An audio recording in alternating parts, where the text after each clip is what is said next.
It's titled Transmission: What's the Rush to Reassign Gender?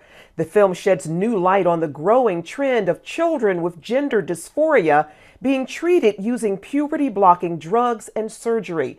It also highlights the role medical professionals play in encouraging these practices as part of a social agenda. There are doctors in the U.S. who will go to work today and oversee the chemical castration of little boys, who will put 14-year-old girls into menopause and give troubled young girls cosmetic mastectomies.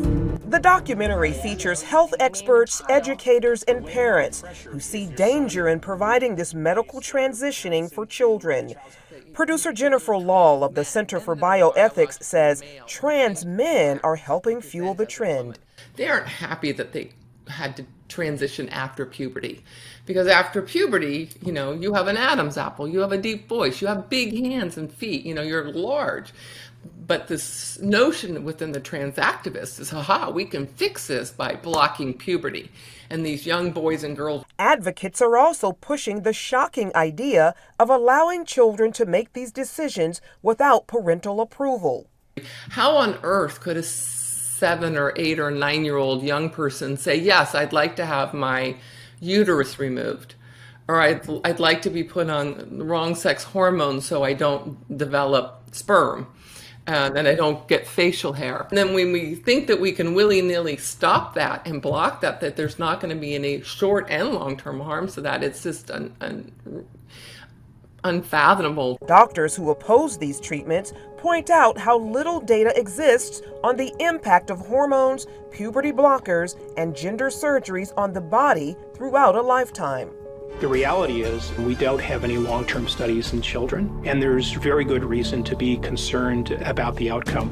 The film, which is now available on YouTube, features parents talking about medical professionals who pressured them to support their children's gender confusion. The pediatrician, she said that if I didn't affirm my daughter's identity and I didn't get her the help that she needed, and she killed herself, I was going to feel awfully guilty.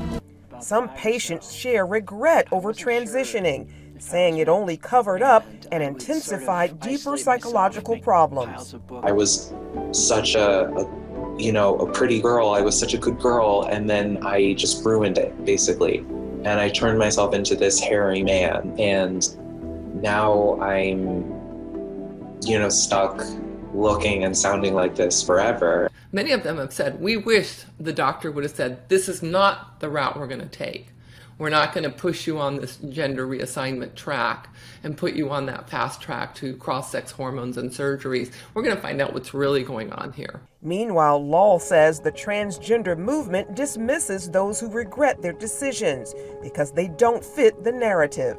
They want to shut us down. They don't want to talk about risks and harms. They don't want to talk about the lies that these families and these children are being offered.